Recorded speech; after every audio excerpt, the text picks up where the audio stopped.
नमस्कार, मैं हूं संजय शर्मा। आप देख रहे हैं 4 PM न्यूज नेटवर्क। संडे का दिन है, आप बेसब्री से इंतजार कर रहे होंगे राजीव नारायण जी की ज्योतिष की प्यारी प्यारी बातों का। हर बार की तरह मैं कह दूं कि मेरा ज्योतिष में यकीन है, इसलिए मैं ये प्रोग्राम करता हूं। आपका यकीन हो देखिए, ना यकीन हो बिल्कुल मत देखिए। मेरा यकीन है इसलिए मैं करता हूं। राजीव जी पेशे से इंजीनियर हैं। काफी भविष्यवाणियां गलत हुई हैं, काफी सही हुई हैं। एक शेयर मार्केट के लिए उन्होंने 5-6 महीने पहले भविष्यवाणी की थी कि शेयर मार्केट में सुनामी आने वाली है, बहुत जबरदस्त नुकसान होगा। मेरे यूट्यूब चैनल पर पड़ी हुई आप देख सकते हैं। और जो उन्होंने कहा था लगभग वही हुआ। दूसरी बात उन्होंने कही थी कि ट्रंप के बनते ही, ट्रंप के ओथ पे उन्होंने कहा था हमारे प्रोग्राम में कि ट्रंप भारत की बहुत बड़ी बेइज्जती करेगा। और सबके सामने है कि किस तरह भारतीयों को हथकड़ी बेड़ियों में भेजा गया।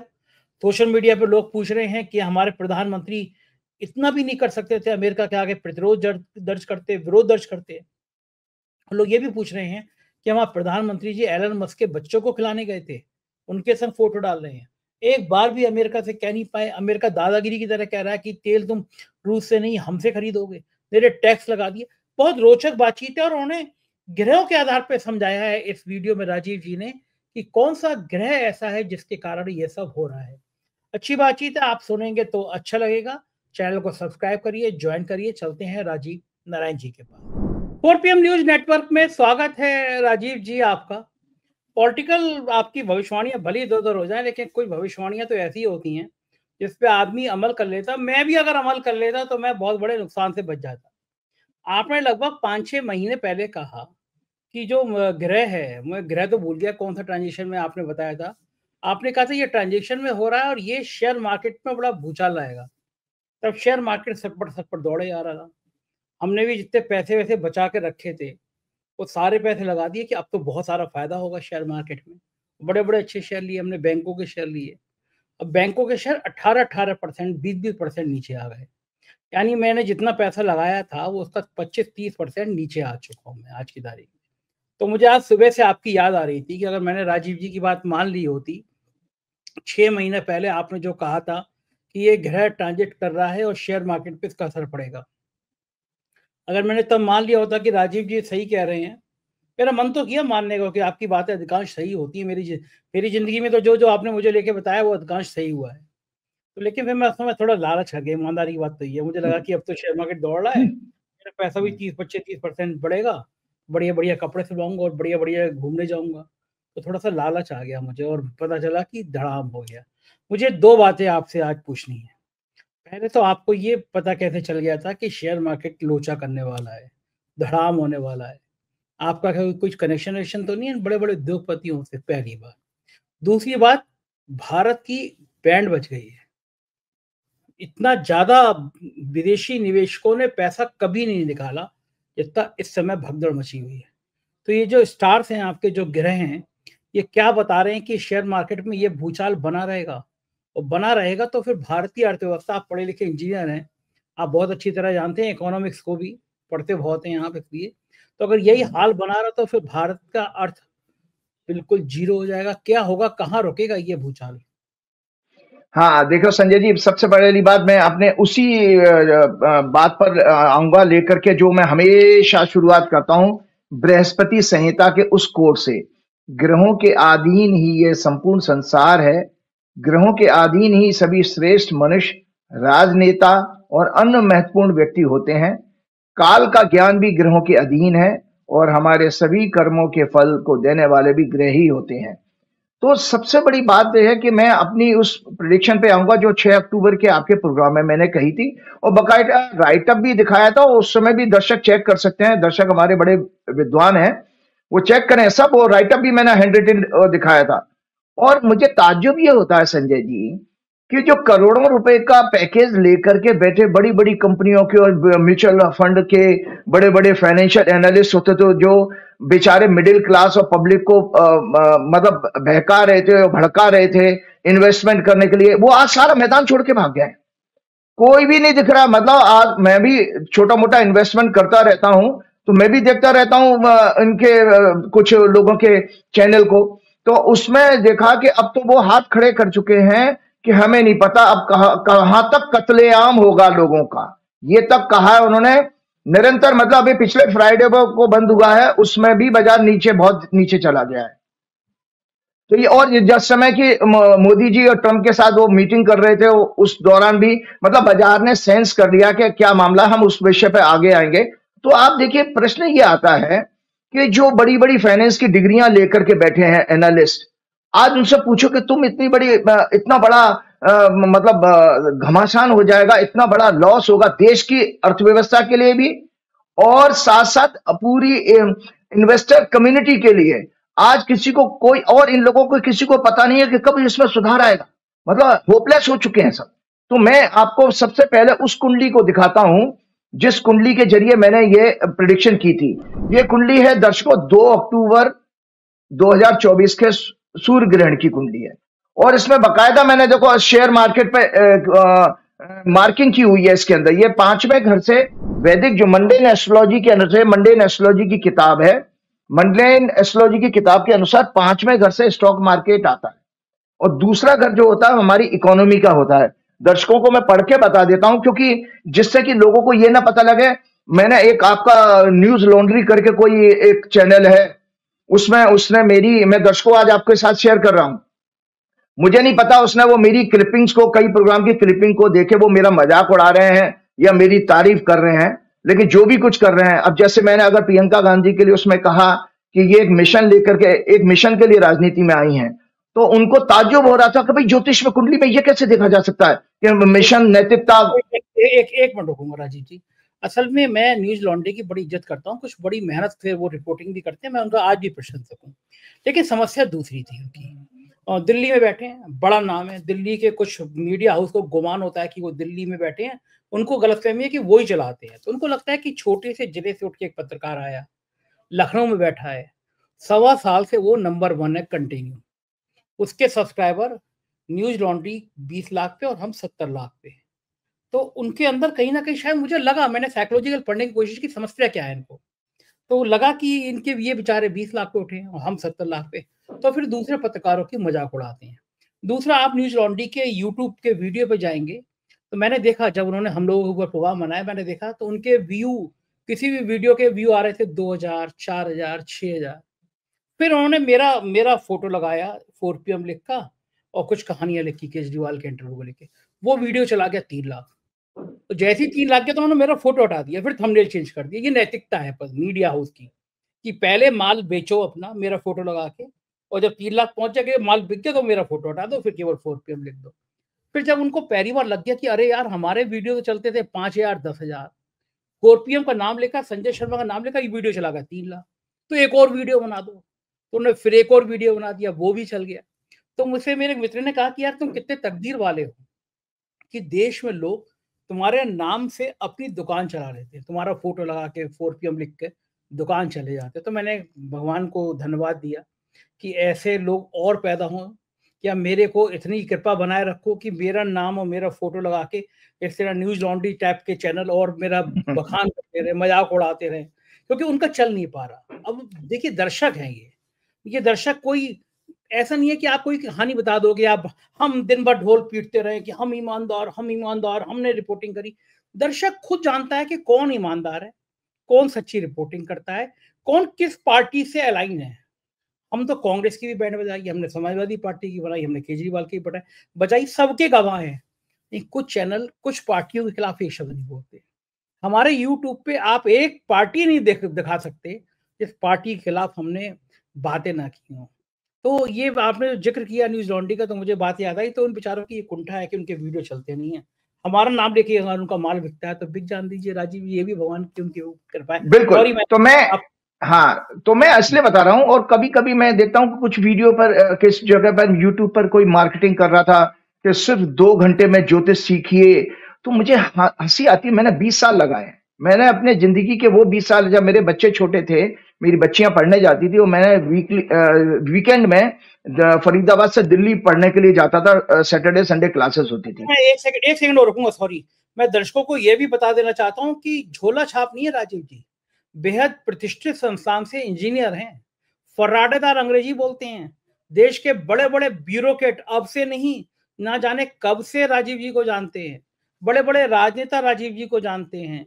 देश के मुख्य चुनाव आयोग जो विदा हो रहे हैं वो राजीव जी को जानते हैं, तमाम नौकरशाह जानते हैं। तो ऐसा नहीं है कि कोई बैठकर पत्रकारिता का ज्ञान दे रहा हो कि राजीव जी क्या है। राजीव जी ने इंजीनियरिंग खत्म करने के बाद इतने साल लगाए हैं अध्यात्म को समझने के लिए, ज्योतिष को समझने के लिए। दूसरी बात राजीव जी, मैं अपने दर्शकों को बता देता हूँ, मैं उन पोगापंथियों में भी नहीं हूँ जो, मैं तो अपने प्रोग्राम शुरू होने से कहता हूँ कि भाई मुझे ज्योतिष में यकीन है। मेरे को 2007 से जो बातें मेरी जन्मपत्री में बताई है लगभग होती हैं, तो मैं मानता हूँ ज्योतिष को। तो मैं कहता हूँ भाई जिसको ज्योतिष में रुचि हो। फिर लोग कहते हैं ज्योतिष कुछ नहीं होता। सुप्रीम कोर्ट तक में मामला गया। सुप्रीम कोर्ट ने कहा कि ज्योतिष एक विधा है। देश के विश्वविद्यालयों में, ऐसा नहीं है कि भारतीय जनता पार्टी आ गई हो तब से ज्योतिष पढ़ाया जाने लगा हो। कांग्रेस के शासन काल से देश के विश्वविद्यालयों में ज्योतिष एक शास्त्र हुआ है। खगोल शास्त्र से ग्रह नक्षत्र देखे गए हैं। ज्योतिष एक विधा है। तो दर्शकों, मैं आज राजीव जी को 2 बार टोक चुका, अब नहीं टोकूंगा। राजीव जी अब करिए अपनी बात। हाँ, क्योंकि आपने जो कहा वास्तव में खगोल शास्त्र, जिसको अंग्रेजी में एस्ट्रोनॉमी कहते हैं, वो खगोल शास्त्र ज्योतिष का ही विषय है, क्योंकि जो कुंडली बनाई जाती है उसमें जो गणना की जाती है वो एस्ट्रोनॉमी का पार्ट है। तो मैं अपने विषय पे आता हूँ, मैं दर्शकों को ये दिखाता हूँ कि दर्शकों मैं पढ़ के बता रहा हूँ, ये नहीं कि, और इन जब जो इसके सिग्निफिकेंस है, जिसको हिंदी में कारकत्व कहते हैं, कि एक कुंडली के भाव, जिसको घर कहते हैं आम भाषा में, उस घर के सिग्निफिकेंस क्या होते हैं और ग्रहों के सिग्निफिकेंस क्या है। मैंने आपके पिछले 2 प्रोग्राम में बीमारियां डिस्कस की थी, मतलब कब्ज की बीमारी और शुगर की बीमारी पिछले लास्ट 2 प्रोग्राम में की थी, और उसके मैंने कुंडली बकायदा बता करके दिखाया। तो मैं दर्शकों आपको बता देता हूं कि दूसरे घर में क्या देखा जाता है इसके अनुसार। जब हम मंडेन एस्ट्रोलॉजी की बात कर रहे हैं तो ध्यान से सुनिएगा। Financial condition of the nation, मतलब किसी देश की अर्थव्यवस्था, पैसे की हालत, revenues of the state, national exchequer and national wealth and purchasing power of the nation, economy of the nation, capacity to invest in stocks and bonds, national debt and currency, general gain और loss, financial transactions, banks and national treasury, resources of the nation, its capacity to raise funds and buy armaments in time of emergency, national trade or commerce, exports and imports, purchasing power of the people and their prosperity। तो ये मैं आपको पढ़ के बता रहा हूं कि ये दूसरे घर से देखा जाता है। अब भारत की कुंडली में भी आता हूं, और इसके साथ साथ आपको पता 5वें घर से क्या देखा जाता है। Children, birth rate, educational facilities in arts, all forms of national pleasure, enjoyment, entertainments, theater, cinema halls, community parks, actors and actresses, artistic activity of the nation, sports, public parks, speculation and stock exchange। तो ये 5वें घर से देखा जाता है। तो जो दर्शकों मैंने अभी ग्रहण की कुंडली दिखाई थी, अब देखिए उसमें 5वें घर में ही पाप ग्रहों की धमा चौकड़ी है। मतलब जो ग्रहण पड़ा था वो 5वें घर में पड़ा था, जो मैंने पुस्तक से आपको बता दिया, पढ़ के सुना दिया। और इसमें आपको बताया दूसरे घर में मंगल है, तो दूसरा घर भी अभी आपको बताया कि दूसरा घर फाइनेंस का होता है, और दूसरे घर में मंगल की चौथी दृष्टि होती है जो शेयर बाजार को देख रहा है। तो क्लियरली आप बताइए कि सीधा सीधा कनेक्शन आ रहा है, जो मैं 6 अक्टूबर को वार्निंग दे रहा था। और जो एफआईज ने संजय जी 27 सितंबर से जो माल बेचना शुरू किया है और अब तक रुके नहीं। हम तो पहले ये सोचते थे कि नए साल में आके उनके जोश आएगा, और मोदी जी ने इतने राज्य जो फर्जी तरीके से कैसे उन्होंने जीत लिए हैं चुनाव आयोग की मदद से, वो सब अपना डिबेट का क्वेश्चन अलग डिबेटेबल है। तो लेकिन उसके बावजूद भी बाजार में कोई उत्साह नहीं आया, विदेशी निवेशकों को कोई फर्क नहीं पड़ा। उनको पता है कि देश किस तरह से गर्त में जा रहा है और जाने वाला है, क्योंकि जब तक आप 80 करोड़ से ज्यादा लोगों को बेवकूफ बना के 5 किलो अनाज पर भ्रमित करते रहोगे, और प्रोपेगेंडा, जो मैंने लास्ट प्रोग्राम में आपके फेक न्यूज का बताया कि कैसे प्रोपेगेंडा कैंपेन के जरिए आप देश में गुडी गुडी तस्वीर दिखा रहे हो, और सबसे ज्यादा दुर्गति होती है मिडिल क्लास की। देखो गरीब तो गरीब है ही, लेकिन संजय जी मान के चले सबसे ज्यादा दुर्गति मिडिल क्लास की होती है। क्यों? क्योंकि मिडिल क्लास की एक हालत वो होती है, जैसे हमने पौराणिक कहानी है ना कि विश्वामित्र ने किसी को सशरीर मतलब शरीर के साथ राजा को स्वर्ग में भेजने का कमिटमेंट ले लिया था, तो उधर से वो लटक गए, तो इसीलिए त्रिशंकु नाम पड़ा था कि ना वो ऊपर मिडिल क्लास हमेशा ऊपर बड़े पैसे वाले की तरफ देखता है और नीचे वाले को भी इग्नोर करता है, उससे हे दृष्टि रखता है कि वैसा बनना नहीं चाहता, तो बीच में फंसा हुआ रहता है। और यही क्लास ऐसा है जो सबसे ज्यादा वोकल है, जो आपकी मतलब सोसाइटी को इन्फ्लुएंस कर सकता है अपनी, क्योंकि इंटेलेक्चुअल तो होता है, लेकिन ये भी सुस्त और मतलब कामचोर, निकम्मा और लालची और स्वार्थी हो चुका है। तो ये आपके सामने मैं बता रहा हूं दर्शकों, ये मैंने रिटन आपके पिछले प्रोग्राम में भेजा था। मैं उस पोर्शन को पढ़ के सुनाऊंगा जो मैंने, ये वापस दोबारा आप लगाइएगा, देखा है क्या। मैंने इस हॉरोस्कोप पर डिस्कशन करते हुए ये भी कहा था कि स्टॉक मार्केट के और स्कैंडल खुलेंगे, प्राइस मैनिपुलेशन, स्टॉक मार्केट में भारी गिरावट से आम निवेशकों को भारी नुकसान होगा। ये 2 अक्टूबर का इंडियन टाइम के अनुसार ग्रहण 9:13 पर शाम को रात 9:13 पर पड़ा है। ये इंडिया में नहीं दिखा, पर एस्ट्रोलॉजी के एंगल से इसका जियोपॉलिटिक्स पर और देश पर अवश्य प्रभाव पड़ेगा, क्योंकि एस्ट्रोनॉमी की घटना तो है।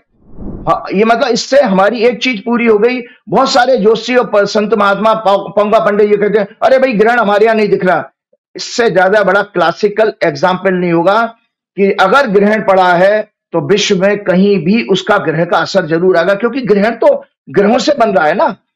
आपके जग में दिखाई दे रहा नहीं दे रहा हमारे अब, क्योंकि सन के मूवमेंट से दिनों रात बदलते रहते हैं, कहीं सनसेट होगा कहीं सनराइज होगा, उससे कोई फर्क नहीं। लेकिन और मैंने साथ में इसमें यह भी लिखा, इसका प्रभाव 3 से 6 महीने रहता, क्योंकि ये आंशिक क्या नाम है सूर्य ग्रहण था।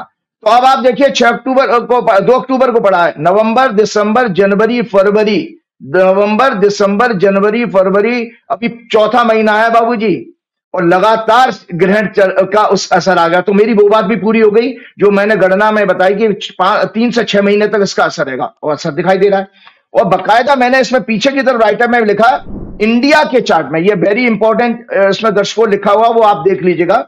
इंडिया के चार्ट में ये Eclipse stock market, entertainment, sports, education के हाउस में पड़ रहा है। अतः इन सेक्टर्स से रिलेटेड मैटर्स में स्कैंडल एक्सपो होंगे, महत्वपूर्ण लोगों के रिजाइन का योग है। इंडियन स्टॉक मार्केट के लिए आने वाले 3 से 6 महीने अच्छे नहीं होंगे, और मीडिया के ऊपर भी संकट आएगा। तो ये दर्शकों में इसलिए बात बता रहा हूं, कभी कभी हम कुछ जोशियों को देखते हैं जो बड़बोले होते हैं, आते हैं यूट्यूब पे बहुत सारे अपने प्रोग्राम, सबको अधिकार है, जो 1-2 राज्यों की भविष्यवाणी अगर सही हो जाए तो फिर बहुत बड़ी रील बनाने, बड़ी बड़ी अपने हाँकने लगेंगे। उनको लगेगा जबकि राज्यों के चुनाव किस तरह से हो रहे हैं। मैं आपको एक आज इलेक्शन कमीशन का एक स्टेटमेंट सुना रहा हूं, वो मैंने कभी न्यूज़पेपर में पढ़ रखा था, मार्क कर रखा था, मुझे याद था, मैंने किसी दिन शेयर जरूर करूंगा। तो उसमें राजीव कुमार जी इलेक्शन कमिश्नर ये कहते हैं, उस टाइम्स ऑफ इंडिया का न्यूज था कि हम क्या करें, हमें एक राज्य में इलेक्शन कंडक्ट कराने के लिए राज्य के प्रशासन को ही मदद लेनी पड़ती है। चीफ इलेक्शन कमिश्नर ये कह रहे हैं कि हम क्या करें, वी आर हेल्पलेस। हमें इलेक्शन कंडक्ट कराने के लिए जिस स्टेट में इलेक्शन है वहीं की हम लोकल मशीनरी, लोकल प्रशासन की हेल्प लेते हैं, और बस इसी में सारा जवाब छिपा हुआ है घोटाले का। और वही हो रहा है, यही भाजपा का अपने शासित राज्यों में दोबारा चुनाव जीतने का सबसे बड़ा वो है आपका सूत्र, कि वो इलेक्शन कमिश्नर कह रहा है मैं क्या करूं। अब इलेक्शन कमिश्नर जब आप जाते हो कंप्लेंट करते हो, वो कहे जी हमने तो कानून का पालन किया। कानून का पालन तो किया, बल्कि बात ठीक है, क्योंकि उसके जो पीठासीन अधिकारी ने वहां से रिपोर्ट और घपला जो किया वो उसको तो वेरीफाई कर रहा है, इलेक्शन कमीशन करेगा अंटिल अनलेस जब तक कि लोकल ब्यूरोक्रेसी को एक्सपोज करने वाला कोई कांड ना हो, कोई जांच ना बैठाई जाए। तो ये सब हो रहा है। तो इन चंद जोशियों को मैं एक आगाह करना चाहता हूं, जो 2-4 राज्यों की भविष्यवाणी और फर्जी कुंडली लेकर के आ जाते हैं। अभी किसी मेरे मित्र ने एक राहुल गांधी की कुंडली भेज दी, वो प्रोग्राम में कोई कह रहा है मिथुन लगन की कुंडली है। मैंने माथा पकड़ा, मैंने कहा यार कैसे पागल लोग हैं, जो मर्जी चाहे आकर के बोल दोगे सोशल मीडिया में। राहुल गांधी की तुला लगन की कुंडली है, वो मिथुन लगन कह रहा है, मिथुन होता 3 नंबर और तुला होता 7 नंबर। तो ऐसे ऐसे लोग हैं। कोई योगी आदित्यनाथ की गलत कुंडली लेके आ जाए, कह देगा जी प्रधानमंत्री बनेंगे। और बाबा का तो मैंने पहले ही आपके प्रोग्राम में कहा कि भारत की कुंडली अलाउ करती नहीं है इंडिया के चार्ट में कि किसी जो है संत महात्मा, ये भारत की कुंडली है। और भारत के लिए आने वाला समय बहुत खतरनाक है, जो मेरा आज सब्जेक्ट में इसी क्वेश्चन से रिलेटेड है। मैं आपको बताने वाला हूं कितना खतरनाक समय आ रहा है। तो मैंने कहा कि ये जो ज्योतिषी हैं इनसे मैं पूछना चाहता हूं कि ये संत महात्मा ज्वलंत विषयों पर, ज्वलंत विषय क्या है? अर्थव्यवस्था, लॉ एंड ऑर्डर, शिक्षा, रोजगार, महामारी, महंगाई, देश की विदेश नीति, देश की साख आदि ऐसे विषयों पर क्यों नहीं बोल पाते हैं? आपकी ज्योतिष यहां क्यों बंद हो जाती है? आप राज्यों की भविष्यवाणी करने जानते हो, आप व्यक्ति की कुंडली उल्टी सीधी बने, इसका मतलब आप ज्योतिषी नहीं हो। आप एक एजेंडा लेकर के आए थे, आपको कुछ व्यूज चाहिए थे, आपको अपना थोड़ा सा अर्निंग चाहिए, वो आ गए। लेकिन मेरा पैशन जो है विद्या के साथ है। मैं आपको बिलीव नहीं करेंगे, मैं ज्योतिष के लिए लड़ सकता हूं किसी भी फोरम पर। मैं साइंटिस्टों से भिड़ गया हूं टीवी चैनल्स पर। क्यों? मैं पढ़ा लिखा हूं। मैंने कहा भैया तुम जो साइंस पढ़ के आए वो तो पहले से मैं पढ़ के आया हूं, मैं भी तो साइंस बैकग्राउंड का हूं, तो इसलिए मेरे को काउंटर नहीं कर पाते। तो मैंने कहा कि देखिए, वो अगर आपको इन सब्जेक्ट पर जानकारी होगी तभी आप राजगुरु राजज्योतिषी बन सकते हो, क्योंकि राजा को राजा की पॉलिसी पर आप तभी गाइड कर सकते हो। और देखिए कितना पढ़ता लिखता हूं, एक आज किताब दिखा रहा हूं मैं मोदी जी की तरह से, टोटल पॉलिटिकल साइंस में तो मैंने डिग्री हासिल नहीं करी है। ये देखिए, ये राजनीति शास्त्र के मूल सिद्धांत, ये 1900 कितनी किताब की खस्ता हालत हो चुकी है, 1994 की बुक है ये। क्योंकि मेरे परिवार में कई प्रोफेसर हैं, बल्कि डिग्री कॉलेज के प्रोफेसर भी हुए जो पॉलिटिकल साइंस के सब्जेक्ट से संबंध रखते थे, तो मुझे पढ़ने का बहुत शौक है। तो मैं आज आपको बताना चाह रहा हूं कि इन ज्योतिषियों को ये जानना चाहिए। इसलिए मैं कह रहा हूं कि समाज इससे, देखिए समाज को कहीं से तो ज्ञान आएगा। आप बोलोगे नहीं, बताओगे नहीं, तो समाज सीखेगा कैसे? कैसे गाइड हो? तो मैं आपको बता रहा हूं, वाराहमिहिर जो राजा विक्रमादित्य के राजगुरु थे, उन्होंने जो ज्योतिषियों के गुण बताए हैं, मैं उनको पढ़ के सुना रहा हूं। गणितेषु प्रवीणो यः शब्द शास्त्रे कृत श्रमः न्यायविद बुद्धिमान देशादि कालज्ञो जितेंद्रिय उहापहो पटु होरा स्कंद श्रवण सम्मतः मैत्रेय सत्यताम याति तस्य वाक्यम न संशय। मतलब वाराहमिहिर ऋषि कहते हैं उसके पास मैथमेटिकल एबिलिटी होनी चाहिए किसी ज्योतिष की गणना में, डिलीजेंट हो, लैंग्विस्टिक हो, मतलब उसको कई भाषाओं का ज्ञान हो, न्यायविद हो, जुडिशियल बैलेंस करना जानता हो, so that he can synthesize conflicting indication of planetary witnesses and yet reach a sound judgment. Intelligent होना चाहिए.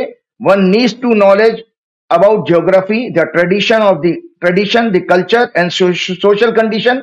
मतलब knowledge of psychology and sociology भी उसको ज्ञान होना चाहिए. योगी होना चाहिए, उसके ऊपर सेंसरी कंट्रोल होना चाहिए। कि सेंसरी कंट्रोल कैसे कहते हैं कि आप सत्ता के तलवे चाटने वाले नहीं हो, क्योंकि सत्ता क्या है? माया है, और मेरे को कोई प्रभाव नहीं करता। देखो आप दर्शकों को पता है कि मैं हर पॉलिटिकल पार्टी के बारे में बोलता ही हूं, बीजेपी के साथ मेरा उठना बैठना, लेकिन मैंने उनकी जो कमियां उनकी कुंडली में है वही बताता हूं कि व्यक्तिगत तो मेरा किसी से कोई द्वेष भाव है नहीं। तो और the ability to look at an event from many angles, इसको आर्ट ऑफ इंटरप्रिटेशन कहते हैं। मतलब एक चीज को समझाना है मुझे, आज मुझे अर्थव्यवस्था के ऊपर समझाना है, तो मैं देखिए इतना 20 मिनट क्यों लगाए हैं, क्योंकि मुझे सब्जेक्ट को पूरे लोगों को समझाना है कि देखिए कि और फियरलेस स्पीच होना चाहिए। वो भगवान ने हनुमान जी की भक्ति की वजह से मुझे दिया कि मुझे जो कहना है, क्योंकि जो सत्य है वो मुझे बोलना आता है। और प्योरिटी होना चाहिए, स्पिरिचुअल पर्सन होना चाहिए। तो प्योरिटी ऑफ हार्ट है मेरे अंदर बिल्कुल, क्योंकि मेरे को विद्या से प्यार है, अपनी प्रतिष्ठा से प्यार नहीं है। मैं कमेंट सुनता भी नहीं, देखता भी नहीं हूं क्या लोगों ने लिखा, let them express their opinion. वही हम किसी को रोक नहीं सकते, उनको जिसको जैसा सब्जेक्ट समझ में आएगा वो बोलेगा, बताएगा, मुझे कोई दिक्कत नहीं है। लेकिन मुझे सब्जेक्ट को बताना है और सत्यता के साथ बताना है। तो आज मैंने इसीलिए बात कर रहा हूं। मुझे दुख ये होता है कि आज भी वो फाइनेंशियल एनालिस्ट और स्टॉक मार्केट के बड़े बड़े दिग्गज ये नहीं कह सकते कि ये फॉल कहां तक रुकेगा। लेकिन मैं आज आगे की भविष्यवाणी करने जा रहा हूं। दर्शकों, ये जो इंडिया की कुंडली है जो मैंने आपको दिखाई है, दर्शकों आज एक कुंडली और मैं दिखाने जा रहा हूं। ये कुंडली मंगल राशि बदल रहा है भारत के चार्ट में, सॉरी मंगल जो है कि दशा शुरू होने वाली है। ज्योतिष का सिद्धांत है संजय जी कि आपकी कुंडली में कैसे ही ग्रह बैठे हो, उन ग्रह का परिणाम जब तक नहीं आपको मिलेगा जब तक ग्रह की दशा नहीं आ जाए, उसको अंग्रेजी में कहते हैं उस प्लेनेट का इन्फ्लुएंस का पीरियड नहीं आ जाए। जैसे कि हम दशा का इफेक्ट आम भाषा में लोगों को ये समझाते हैं कि आपने छत का पंखा लगा रखा है, सीलिंग फैन, आप नीचे बैठे हैं, उसकी हवा आपको महसूस नहीं हो रही क्योंकि पंखा बंद है। जैसे ही स्विच ऑन करते हो पंखा चल पड़ता है, आपके ऊपर हवा आने लगती है। तो उसको ये मान के चलिए वो ग्रह की दशा जब आई तो स्विच ऑन हो गया, तो अब उसकी ग्रह की एनर्जी आपको मिलेगी। तो भारतवर्ष की कुंडली में आज आपको बताऊं, ट्रांजिट में भी मंगल जिस जगह पर है, जो मैंने अभी कुंडली दिखाई थी आपको, मंगल उसी जगह पर वापस आ गया है। जन्म की कुंडली में मंगल उसी समय गोचर में चल रहा है। संकेत बता रहा हूं, मंगल इस समय गोचर में, दर्शक चेक कर सकते हैं, मिथुन राशि में है और भारत की कुंडली में भी जन्म का मंगल मिथुन राशि में है। इसका अर्थ क्या हुआ? मिथुन का मंगल, और मिथुन में सबसे कम अष्टक बिंदु हैं, 23 बिंदु हैं केवल, यहाँ पर सबसे कम बिंदु हैं भारत की कुंडली में, अष्टक वर्ग के बिंदु हैं, जिससे हम प्रेडिक्शन मतलब फलादेश की मतलब ग्रेविटी बता सकते हैं। तो संजय जी, जो मिथुन के मंगल ने तांडव कोहराम अभी मचा रखा है शेयर बाजार में, 6 सितंबर 2025 को, दर्शक डेट नोट याद करके ना, 6 सितंबर 2025 को इस मंगल का 7 बरस का पीरियड शुरू होने जा रहा है। और मैंने आपके पिछले 2 प्रोग्राम में कहा था कि चंद्रमा की 10 साल की दशा 2015 से शुरू हुई थी, 2025 के 5 सितंबर 2025 तक रहेगी। और इस चंद्रमा की दशा में जो भी कुछ हमने देखा, मोदी जी का उदय हुआ, अरविंद केजरीवाल आए, 2015 के बाद के सीक्वेंस को देखते चले जाइए, और भावनात्मक मुद्दे हावी हो गए, जिसमें रियल मुद्दे पीछे चले गए। आप कुछ भी देश में चल रहा हो, कुछ भी अर्थव्यवस्था हो, बेरोजगारी हो, महंगाई हो, एक जरा सा कोई झुंझुना पकड़ा दीजिए, दर्शक मतलब ऑडियंस मतलब पब्लिक जो उसी को बजाने लगती है कि मोदी जी ने अगर 12 लाख की इनकम टैक्स की मतलब बेनिफिट दे दिया, मतलब नो टैक्स का, तो दर्शक जनता उसी में खुश हो गई, वोट दे दिया उसने। किसी को 2100 रुपए महिला को अनाउंस कर दिए महिलाओं के लिए, उसी में हो गए। तो आपने भावनात्मक, या आपने हिंदू मुसलमान करा दिया, बटोगे कटोगे करा दिया, या आपने यूसीसी बिल का, जो भी मुद्दे आए तो भावनात्मक आए। और मैं बार बार बता रहा हूं, मंगल जो है लॉजिक और रीजनिंग का सिग्निफिकेटर होता है, और 5वें घर से लॉजिक और रीजनिंग भी देखी जाती है। दर्शकों, आने वाला समय जो है, जो हालात अभी बन रहे हैं देश में, आर्थिक इमरजेंसी बनने के हालात पैदा हो जाएंगे, फाइनेंशियल इमरजेंसी, जिसका संकेत दर्शक आज सुन लें। कल के एक न्यूज में मैंने देखा था, बंबई में कोई कोऑपरेटिव बैंक के, आरबीआई ने उसको कोऑपरेटिव बैंक को फर्दर इन्वेस्टमेंट करने के लिए बंद कर दिया है, और उसको ऊपर लोग विड्रॉल भी नहीं कर सकते, एफडी नहीं तोड़वा सकते, इस तरह की, इसी तरह की हालत इस समय देश के बड़े बड़े बैंकों की हो चुकी है। उसका कारण ये है, उसका कारण सबसे बड़ा ये है कि भारत में अभी देखिए, भारतीय शेयर मार्केट का मार्केट कैपिटलाइजेशन $4 ट्रिलियन से नीचे चला गया है, जो पिछले 14 महीने का लोएस्ट लेवल है। भारतीय रुपया लगातार गिर रहा है। अभी नए गवर्नर ने $13 बिलियन बाजार में बेचे हैं। अभी रुपए को संभालने के, जब 89 पर पहुंच गया था ना डॉलर, रुपया 89 रुपीस का के बराबर $1 हो गया था, उस समय आरबीआई के गवर्नर ने 13 बिलियन बाजार में बेचे रुपए को, तब 70 पैसे चढ़ा है रुपए को बचाने के लिए। लेकिन उसका नुकसान क्या हुआ? उसका नुकसान ये हुआ, रुपए को बचाने के लिए, जिससे मार्केट में लिक्विडिटी प्रॉब्लम और बढ़ गई, बैंकों के पास पैसा खत्म होता जा रहा है। एफआईज ने सबसे ज्यादा बैंकिंग सेक्टर में बिकवाली की है। आप कह रहे हैं ना बैंक वगैरह में आपने लगा रखे, सबसे ज्यादा बैंकिंग सेक्टर में बिकवाली करी है। हालात यह है कि सरकार, आरबीआई के सभी प्रयास रिलायबल नहीं है और बेअसर साबित हो रहे हैं। देश की भोली भाली जनता, देशद्रोही गोदी मीडिया, अंधभक्त, आरएसएस, वीएचपी और तलवे चाटने वाले अफसर, ये जाने या न जाने, परंतु विदेशी निवेशक, बैंक, संस्थाएं इस सत्य को जान चुकी हैं। देखिए, एफआई जो है इमोशन से नहीं आते हैं यहाँ पर, वो आपको प्योर बिजनेसमैन में पैसा लगाने आते हैं। उनको पता है कि भाई ये तो अब खड्डा खुद चुका है और भरने वाला नहीं है, कितना ही कोई प्रयास करे। तो ये मैंने आपको इसलिए बताया कि देखिए, एफआईज की होल्डिंग स्टॉक मार्केट में पिछले 10 वर्षों के, जो एफआईज की होल्डिंग 94 में जब लिबरलाइजेशन हुआ, तब एफआईज ने हमारे देश में आना शुरू किया। 94 है उनके क्या नाम है आपके, नरसिम्हा राव जी के बाद की बात है सारी। एफआईज की होल्डिंग पिछले 10 वर्ष के लोएस्ट लेवल पे आ चुकी है। लगभग आप सोचिए, अभी तक इस जनवरी मतलब इस साल में 2025 में 1,70,000 करोड़ से ज्यादा पैसा निकाल चुके हैं ये। तो ये देखिए, ये कहां से जा रहा है, सिस्टम में पैसा आज नहीं है। तो इसलिए अब आने वाले टाइम में आपको दिक्कतें ऐसी आएंगी कि आपकी योजनाएं सारी रुक जाएंगी। फर्दर जो आपका फरवरी का महीना है और मार्च के महीने में भारत सरकार को जो विदेशों से कर्जा उठा रखा है, उसकी ब्याज की किस्त देनी पड़ेगी। आपके जो बड़े बड़े उद्योगपतियों ने नाम गिराए हैं, उनकी भी ब्याज की किस्त में, तो फिर और फाइनेंशियल क्रंच आएगी। तो बाजार जो अगली प्रेडिक्शन मैं देने जा रहा हूं कि बाजार के लिए ये एक और है, ये कुंभ संक्रांति की कुंडली है। अभी 12 फरवरी को सूर्य ने राशि बदली है, मकर से कुंभ में गया। 14 जनवरी को मकर में आया था, तो मकर संक्रांति हम मनाते हैं। और इसमें कन्या लगन बना है, और कन्या लगन ही पीड़ित है। और कन्या लगन भारत की कुंडली जो दर्शकों मैंने दिखाई है वो शेयर बाजार का है। तो इसमें in India chart very bad for economy, stock market as Virgo and Mithun rashis both are affected by paap grahas. तो मतलब दोनों, ये मिथुन राशि और कन्या राशि जब जब पीड़ित होंगी भारत की कुंडली में, तब तक देश की अर्थव्यवस्था और स्टॉक मार्केट से रिलेटेड बुरे बुरे समाचार आएंगे। रोज भारत के बाजारों में, मतलब अब ये वो समय आने वाला है संजय जी कि इस बॉम्बई स्टॉक एक्सचेंज के बाद लोगों की भीड़ इकट्ठी होना शुरू हो जाएगी। लोग इस तरह से प्रदर्शन करने लगेंगे क्योंकि अब कोई उम्मीद दिख नहीं रही है। कोई माई का लाल इस समय प्रेडिक्ट नहीं कर सकता, क्योंकि भारत सरकार धीरे धीरे हालत हाथ पैर छोड़ देगी इस समय, क्यों बुरा हाल है। और सबसे बड़ी बात यह है, देखिए कि जो मोदी जी हमारे अभी यात्रा करके आए। हाँ, एक और चीज मैं जानकारी बता दूं, फिर उसके बाद मैं इस प्रश्न, जैसे कहानी हमारी 26 मई 2014 को लिखी गई थी। ये दर्शकों मैंने पिछले प्रोग्राम में भी कहा था कि 26 मई 2014 को लगभग 6 बजे मोदी जी ने जिस लगन में शपथ ली थी, मैंने दर्शकों आपके प्रोग्राम में ही कहा था कि मोदी जी का शासनकाल आपदा साबित होगा। वो आपदा ही है। देखिए, किसी भी राजा के लिए आज वर्ल्ड में, देखिए दुनिया में कोई ये आप मसल पावर तो दिखा नहीं सकते हो। मसल पावर दिखाने वाला रशिया 3 साल से यूक्रेन को खत्म नहीं कर पाया। 3 साल लगभग होने वाला है युद्ध को। तो इस समय के वर्तमान युग में जो अर्थव्यवस्था में फेल होगा वो राजा फेल हो गया। तो मोदी जी का फेलियर होना, मोदी जी के कार्यकाल में। और एक जानकारी बता देता हूं, अभी एक 2 दिन पहले आया है कि भारत जो है भ्रष्टाचार के इंडेक्स में 96 नंबर पर पहुंच गया है। और भ्रष्टाचार के इंडेक्स में 96 नंबर पर पहुंच गया है। और आपके मोदी जी कहते हैं और दूसरे लोगों को कहते हैं भ्रष्ट भ्रष्ट। कि भाई कैसे डिसाइड करोगे जब आप किसी के खिलाफ जांच होने नहीं दोगे?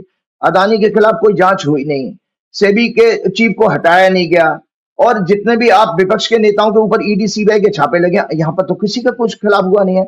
बल्कि आपको बताऊं, सीएजी, एक मिनट, ये टाइम्स ऑफ इंडिया की दर्शकों, मेरी अपना ओपिनियन नहीं है, ये टाइम्स ऑफ इंडिया का एडिटोरियल मैंने काट के रखा है। ये CAG report last year highlighted that the scheme ridge, ये आयुष्मान भारत के ऊपर जो बहुत बड़ा स्कैंडल है उसके बारे में सीएजी ने रिपोर्ट दी थी। CAG report last year highlighted that the scheme is riddled with corruption. Empaneled hospitals in many states were found flouting prescribed standards, impacting the quality of their services. Most important, there are not enough empaneled entities to meet the needs of our population. For instance, a state like Bihar has just 1.8 empaneled hospitals per lakh population.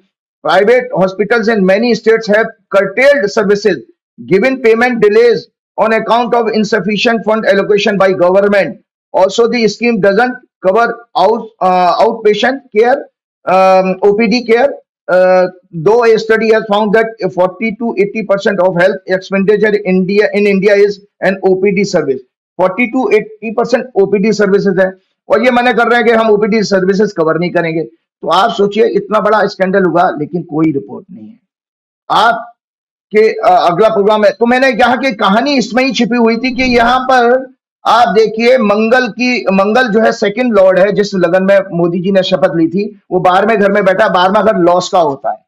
तो मैंने इसमें भी कहा था इस programme में, क्या नाम है, ठीक बात है कि ये लगातार एक के बाद एक घाटा हो रहा है और भारत की स्थिति आर्थिक मोर्चे पर बहुत फेल हो रही है। ये बात तो मैं सहमत हूँ आपसे, क्योंकि तो ये मैंने इसलिए बताया कि देखिए, मूल वहां था कि वो जो मोदी जी का शासन था, उसी समय स्टोरी लिखी गई थी कि इस व्यक्ति के शासनकाल में अर्थव्यवस्था, केवल प्रोपेगेंडा चला हुआ था। मैंने कहा कि भाई ये तीसरा बीजेपी का जो कुंडली मैंने दिखाई कि बीजेपी की कुंडली एक बहुत अच्छी इसमें स्ट्रेंथ है कि प्रोपेगेंडा में ये मास्टर्स हैं। दुनिया की सबसे बेहतरीन पार्टी है जो फेक न्यूज और प्रोपेगेंडा में मतलब हाई स्टैंडर्ड रखती है। तो उसी का नतीजा था कि उन्होंने हर उस भावनात्मक मुद्दे को आगे करके देश की असली तस्वीर को छिपाया है। बिल्कुल ठीक बात है राजीव जी। एक और विषय था जो आपने पहले कहा था और वो बिल्कुल सही हुआ। आपने कहा था कि ट्रंप भारत के लिए बहुत खतरनाक साबित होंगे। मोदी जी का अपमान होगा, देश का अपमान होगा। और मुझे बड़ा दुख हुआ जब मैंने देखा कि एक तो हमारे प्रधानमंत्री को शपथ ग्रहण में बुलाया नहीं, दूसरा कि हमने देखा कि भारतीयों को आज़ादी के बाद से कभी ऐसा नहीं हुआ कि किसी भारतीय को बेइज्जत करने की हिम्मत दुनिया में किसी को हो। इंदिरा गांधी ने धमकी दे दी थी, 7वां अमेरिका ने कहा 7वां बेड़ा भेज रहे हैं।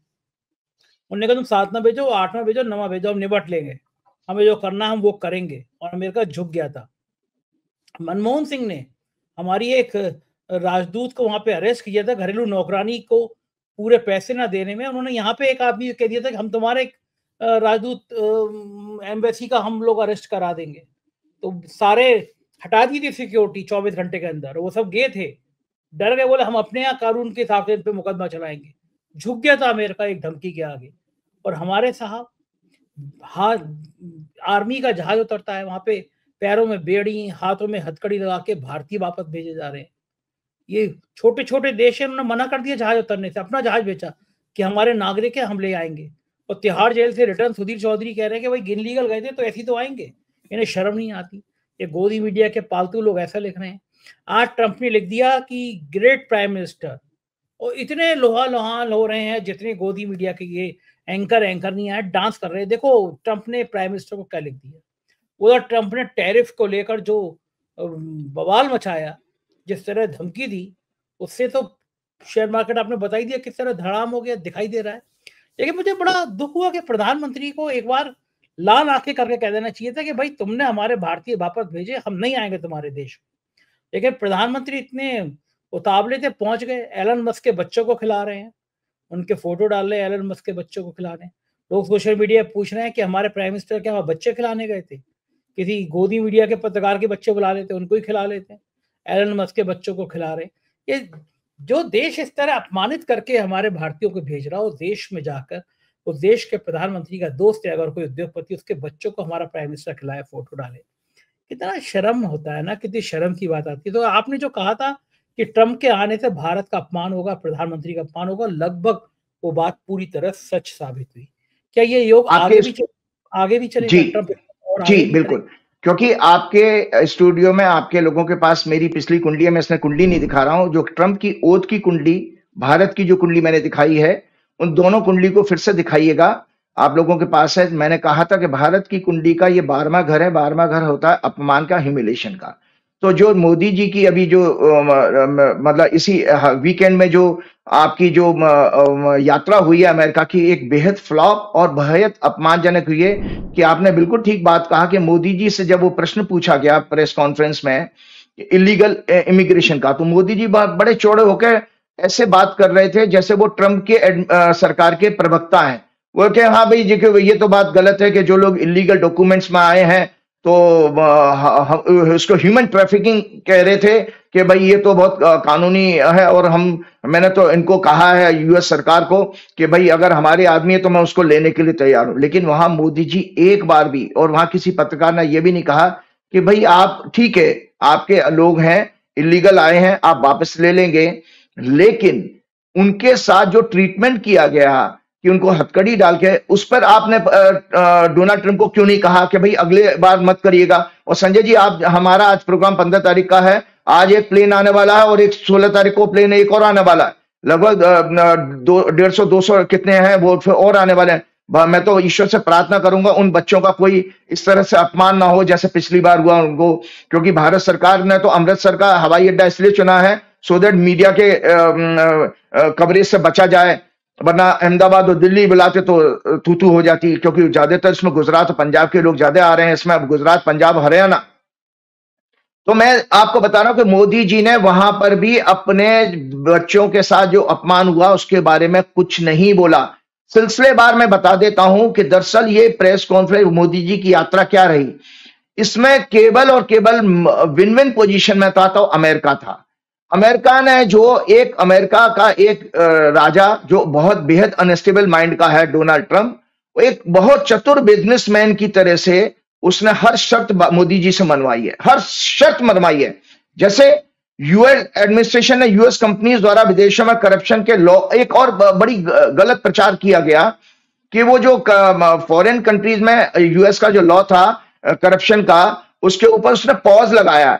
उसको हमारा गोदी मीडिया दिखा रहा है कि अदानी को बरी कर दिया, जबकि अदानी का केस अभी भी चल रहा है, कोर्ट का आदेश है, कोर्ट का अरेस्ट वारंट है, उसके बारे में कुछ भी ना मोदी जी ने कहा और ट्रंप ने, डोनाल्ड ट्रंप ने भी उसके ऊपर कोई जवाब नहीं दिया है। तो उसको पॉज किया है दर्शकों, उसको मतलब खत्म नहीं किया। दूसरा, उन्होंने ये भी कहा था कि पिछले वाले जो भी अगर इसके मसले हैं उसको हम रिव्यू करेंगे, मतलब वो पेंडिंग है, जैसे हमारा कोर्ट में मैटर नहीं रिजर्व हो जाता जजमेंट के लिए, इस कंडीशन में, लेकिन उनको बरी नहीं किया है ना खत्म किया गया है। तो मैं आपको बता रहा हूं कि अब उसकी वजह से इतनी छोटी सी कंसेशन लेने के लिए मोदी जी गए थे कि मोदी जी ने सिर्फ देखिए बार्गेन क्या किया, एक व्यक्ति को बचाने के लिए मोदी जी ने देश 144 करोड़ लोगों का कितना बड़ा अपमान कराया, देश के प्रधानमंत्री पद का भी कराया और लोगों का भी कराया। तो वो कैसे कराया, हाँ, क्या क्या कमिटमेंट मोदी जी लेकर आप करेंगे। देखिए मोदी जी से अडानी केस के बारे में पत्रकारों द्वारा, हाँ, ये military sales with commitment of 500 billion trade by 2030, और एलन मस्क ने जिस F-35 जहाज को कबाड़ कह दिया था, मोदी जी उस कबाड़ को खरीदने का, एलन मस्क के ट्वीट है, दर्शक निकाल सकते हैं, उसको कबाड़ को खरीदने का, क्योंकि उसके बारे में एलन मस्क ने कहा कि ये फ्लाई करने से ज्यादा most of the time repair के लिए खड़ा रहता है वर्कशॉप में, तो वो उस कबाड़ को मोदी जी खरीदने जा रहे हैं आपके पैसे से, टैक्स के पैसे से। So military sales with commitment of 500 billion trade by 2030, $500 billion, easing tariff of US companies, Trump said India has more tariff than other countries। मतलब मुंह पे आपको वो धमका रहा है, मुंह पे उसने कह दिया, उसने कहा क्या भाई ब्रिक्स कंट्री तो खत्म हो चुके, मोदी जी वहां सामने बैठे हुए हैं, मतलब आपको भी, आप ब्रिक्स कंट्री के मेंबर हैं, वो आपको कह रहा है कि ये तो दम तोड़ चुके हैं, खत्म हो चुके हैं, आप मुंडी लटका के नीचे खड़े हैं, आप जो पड़े चले थे अपनी करेंसी को बड़ा, रुपया को बड़ा बनाने, वहां पर सब ध्वस्त कर दिया। और साथ में उसने क्या कहा आपसे कि आप जो रूस से जो सस्ता कच्चा तेल खरीद रहे हो, अब तेल हमसे खरीदोगे। तो हमारे यहाँ ब्यूरोक्रेसी में आपको पता है, जब राजीव कुमार फाइनेंस सेक्रेटरी थे, तो और जो भी मेरे मित्र जब सेक्रेटरी थे, मैं उनके दफ्तर में जाता था, तो पीएमओ से जब फोन आ जाता, दर्शकों में बता रहा हूं, हमारी ब्यूरोक्रेटिक भाषा अभी भी अंग्रेजों के टाइम वाली है, जो आपस में इनका जो वार्तालाप होता है, तो वहां से जैसे पीएमओ से किसी आईएएस अधिकारी का टॉप ऑफिसर का फोन आ गया, सेक्रेटरी वगैरह का, तो सर सर सर सर, फौज में भी इसी तरह के सर सर सर, तो मोदी जी भी yes sir yes sir yes sir करते रहे। क्या कि मोदी जी ने यूएस से ऑयल एंड गैस खरीदने का भी कमिटमेंट कर दिया है, मतलब उसने कहा लुक वहां सस्ता तेल नहीं खरीदो, हमसे खरीदो, तो उसको अपनी इकोनॉमी चमकानी है। और इसके अलावा पन्नून केस में जब उससे कहा गया, तो पन्नून केस में भी यूएस ने क्या जवाब दिया, US has said safety of American is there top priority. Pannun उनका नागरिक है, अब वो नागरिक सिख हो कोई भी, इसीलिए खालिस्तान मुद्दे पर भी ट्रंप ने कोई जवाब नहीं दिया है कि आपके देश में खालिस्तान मतलब इंडिया विरोधी नारे लगते हैं। तो मैं आपको बता रहा, कंप्रोमाइज हो रहे हैं। और मोदी जी का देखिए, और इसके अलावा यूएस ने क्या कहा, US has offered to mediate in India China border issue. इसका मतलब क्या होगा कि भारत ने मान लिया कि भारत और चीन का कोई सीमा विवाद है। तो मोदी जी जो संसद में बयान दे रहे थे, ना कोई आया है ना कोई घुसा है, तो वो तो बात गलत हो गई। संसद में दिया हुआ बयान कि आपने वहां पे आप अमेरिका को कहते भैया आपको कोई जरूरत नहीं, हमारा कोई बॉर्डर डिस्प्यूट नहीं है, लेकिन आप वहां पर उसका मीडिएशन वो ऑफर कर रहा है, आप उसको सुन रहे हैं। इसका मतलब यह है कि भाई देखिए, Modi government has accepted that there is a issue with China and Modi is finding very weak in dealing with that. मतलब मोदी जी का 56 इंच का सीना सुकड़ के 36 इंच का रह गया है कि मोदी जी ने मान लिया कि वरना आप किसी दूसरे देश को मना करते भाई हम कैपेबल है, हम अपने आप हैंडल कर लेंगे, ठीक है। और दूसरी बात, इसके अलावा मैं आपको बताऊं कि जो है और देखो जहां वहां की रिपोर्ट, जो कई मीडिया चैनल्स ने, जो विदेशी चैनल ने कैसा कहा, BBC reported the meeting was largely symbolic with little substantive progress on trade disputes. Writer focused on human rights concerns, criticizing both leaders for sidestepping discussion on democratic values and press freedom. और आपको पता है कि जो है Friday को stock market दोबारा गिर गया। क्यों गिर गया? कि मोदी जी से देखो एक और चीज किया है उन्होंने कि CNN reported that Trump's tariff could hit developing countries particularly hard, specially India. उदाहरण के लिए 2022 में US average tariff rate on imports from India was 3%, मतलब यूएस जो 3% टैरिफ चार्ज करता था, और भारत जो है अमेरिकन इंपोर्ट्स को 9.5% चार्ज करता है। तो 6.5 का गैप है। तो हमने कहा लुक इसको बराबर करो। तो इसका मतलब है हमारा लगभग कोई मोटा मोटा कोई इकोनॉमिस्ट को सुना 3 लाख करोड़ रुपए और हमारी ट्रेजरी से जाएगा, क्योंकि वो जो टैक्स हमको मिल रहा था वो हमारा कम हो जाएगा। तो आप पता है मोदी जी ने हमेशा, इसीलिए अब आप देखिए मोदी जी से जब वो प्रश्न अदानी वाला पूछा गया तो मोदी जी कितने गुस्से में आ गए। मोदी जी ने तुरंत कहा कि भाई ये देखिए व्यक्तिगत विषय था और ये फलाना ठिकाना, जो उनकी बॉडी लैंग्वेज, मतलब किसी ने एक प्रोग्राम में सुन रहा था तो उसमें कहा कि कोई बॉडी लैंग्वेज एक्सपर्ट इसको अच्छे ढंग से एक्सप्लेन कर सकता। तो मैं उस सज्जन को कहना चाहता हूं, इसका मोदी जी का हाथ इस तरह करके कहने का मतलब, ए क्या बकवास की बात करता है, देशी भाषा में करें, बंद करें अपनी दुकान। तो ये इसका आशय ये था। मोदी वॉज वेरी अनकंफर्टेबल, क्योंकि मोदी जी ने जो जवाब दिया था वो उसका जवाब ही नहीं था। जैसे कि मान लीजिए आप परीक्षा में जाइए और आपको कोई गणित का कोई क्वेश्चन आ जाए और गणित का वो क्वेश्चन आपको आता नहीं है, तो आप उसमें लिख के आ जाए गाय हमारी माता है, इसके अलावा हमें कुछ नहीं आता है। तो वो वहां पर आप गाय के ऊपर निबंध लिख के आ गए। तो मोदी जी ने वहां पर कह रहे हैं वसुदेव कुटुंबकम, जबकि जवाब ये था कि भाई क्या आपने अदानी के केस के बारे में डोनाल्ड ट्रंप से कोई बात की? तो वो मोदी जी वसुदेव कुटुंबकम का वो बात करें, वो फिलोसफिकल स्टेटमेंट है, वो अब बताइए उसमें भी कॉन्ट्रडिक्शन है संजय जी। दर्शक जान ले, इसकी पूरी संस्कृत का वर्ड है वसुधा इव कुटुंबकम। वसुधा इव को मिला, वसुदेव बन गया, संधि जब हुई, इव कुटुंबकम मतलब पूरी, वसुधा कहते हैं पृथ्वी को, इव माना ही, वसुधा पृथ्वी ही पूरा परिवार है। तो अब आप बताइए, मोदी जी कहते हैं कि भाई हमारी फिलॉसफी तो ये है, फिर आप ये हमारे इलीगल हो या लीगल हो, उनको काय को भेज रहे हो हमारे को? इसका मतलब मोदी जी जो कह रहे थे, फिर तो रखो अपने देश में भाई। आप कौन के भैया, हमारी संस्कृति ये कहती है कि वसुधा पूरी एक परिवार है, तो परिवार का एक हिस्सा आदमी यहाँ रहे या वहां रहे, लीगल रहे या लीगल इलीगल है, रखो उनको। तो आप नहीं कह पाए।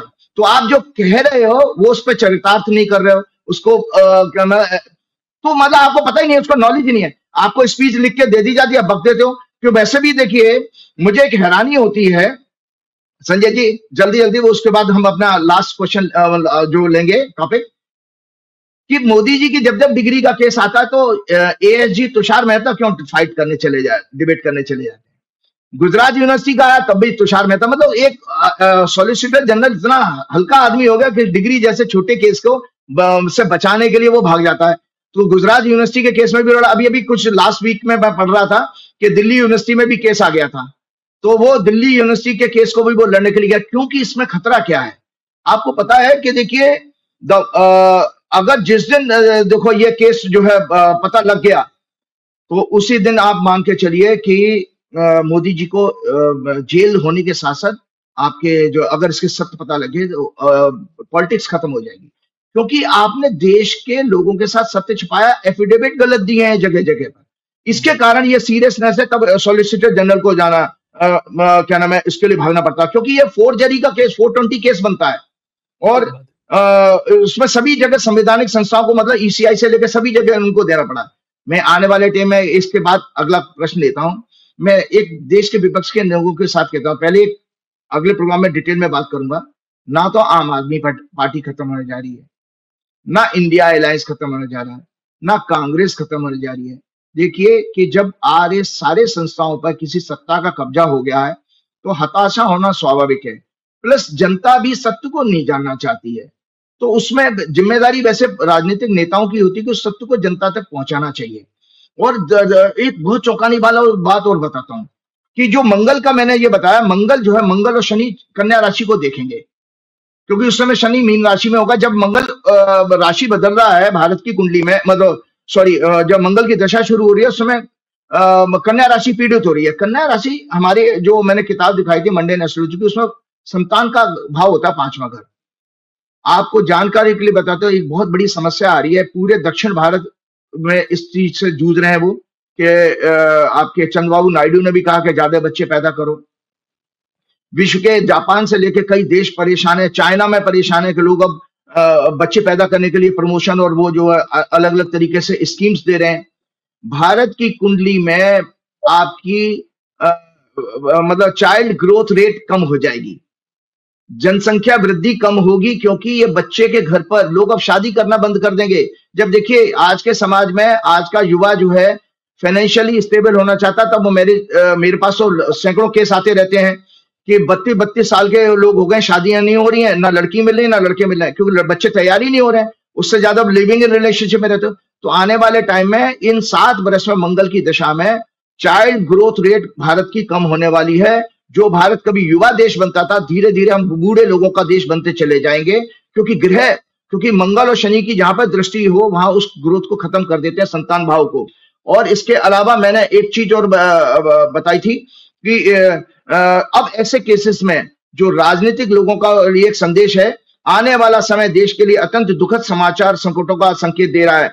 व्यक्तिगत स्वार्थ और लालच छोड़कर देश और जनता के भविष्य के लिए राजनीति करें। असंतोष, किस तरह का असंतोष? शिक्षा, भ्रष्टाचार, बेरोजगारी, महंगाई के कारण छात्र युवाओं के आंदोलित होने का समय ग्रहों के कारण दिखाई दे रहा है। छात्र और युवा आंदोलित होंगे जो अभी तक नहीं हो रहे थे। तो ये किसी का सब्जेक्ट नहीं है, कोई राहुल गांधी, कोई केजरीवाल नहीं, ये काल तैयार कर रहा है। सभी राजनीतिक पार्टियों को स्कूल, कॉलेजेस, यूनिवर्सिटीज में जाकर छोटी छोटी मीटिंग्स के द्वारा छात्रों को, युवाओं को एजुकेट करके अवेयरनेस बढ़ाने का काम करना चाहिए। उसके बाद ही ये बच्चे घर घर जाकर, गांवों जाकर, शहर शहर जाकर सारी जनता को जागृत करने का काम करें। देश में भ्रष्टाचार, महंगाई, बेरोजगारी चरम सीमा पर है और इसमें आगे भी और वृद्धि होगी। भ्रष्ट और देशद्रोही मीडिया अफसरों को भी इस बात की चेतना जगाने का काम इस युवाओं को करना चाहिए। अन्यथा आपको जो मैंने बात कही है कि वास्तव में आर्थिक इमरजेंसी के हालात दिखाई दे रहे हैं, क्योंकि जो महीना अभी कुंभ राशि में सूर्य आया, ये स्टॉक मार्केट में ही का लगन बना है, तो संकेत आप लोगों के सामने। इसके साथ साथ एक चीज मैं और कहना चाहूंगा, अभी हाँ, इसका खतरा और दिया था अभी एल&टी के चेयरमैन ने। एक एल&टी के चेयरमैन बड़े कंट्रोवर्सी में आ गए थे। वो कह रहे कि भाई आप 90 घंटे काम किया करो, क्या बीवी को ताड़ते रहते हो, बीवी आपको देखती रहती है। उन्होंने सज्जन ने एक चौंकाने वाला बयान दिया। भाई वो बड़ा एल&टी का चेयरमैन है, नॉलेजेबल है, टैलेंटेड है, तभी उस पोजीशन पर पहुंचा। उसने खतरा जो बताया है कि उन्होंने ये कहा है कि देखिए इस समय स्थिति ये है कि हमको जो फ्रीबीज मिल रही हैं और या डायरेक्ट कैश ट्रांसफर हो रहा है लोगों के, गरीब लोगों के खाते में, उसका नतीजा हुआ है कि उनको अलग अलग प्रोजेक्ट पर लेबर मिलना बंद हो गई है, जिसके कारण उनके प्रोजेक्ट, उन्होंने खतरा बताया, उनके प्रोजेक्ट्स पूरे नहीं हो पा रहे क्योंकि लेबर आती नहीं है, क्योंकि उनको जब घर में ही पैसा मिलना, मतलब हम एक तरह से अपनी जनता को, युवाओं को, अपनी जो वर्क फोर्स है उसको निकम्मा बना रहे हैं। दूसरा उन्होंने एक खतरनाक बात बताई थी कि अभी एक नया ट्रेंड आ रहा है, बोले जब मैं इंजीनियर था तो मैं अगर दक्षिण भारतीय हूं तो मुझे उत्तर भारत में ट्रांसफर किया, मैं चला जाता था, लेकिन आज का युवा इंजीनियर अगर वो साउथ इंडियन है तो नॉर्थ में नहीं जाना चाहता, नौकरी छोड़ देगा। और यही हालत उन्होंने आईटी सेक्टर की भी बताई है, सब पेपर में आया है।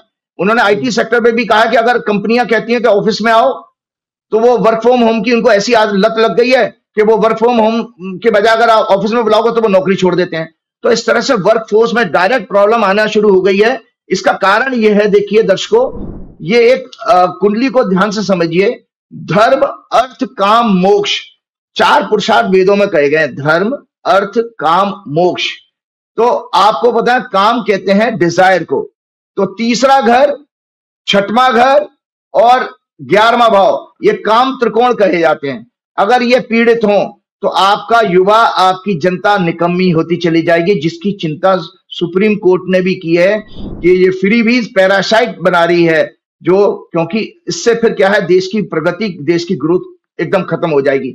चलते चलते मैं एक बात बच्चों के बारे में ये कहना चाहूंगा, क्योंकि परीक्षाएं चल रही हैं और परीक्षाओं को में बच्चे अपना अच्छा फोकस करें, क्या उनको करना चाहिए सो दैट उनके अच्छे नंबर आए। मैं जल्दी से उनको पॉइंट्स बता देता हूं।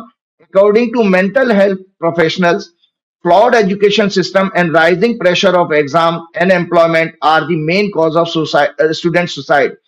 Parents remedy क्या है? Parents should not pressurize the child, rather they should support them in the subject of their interest.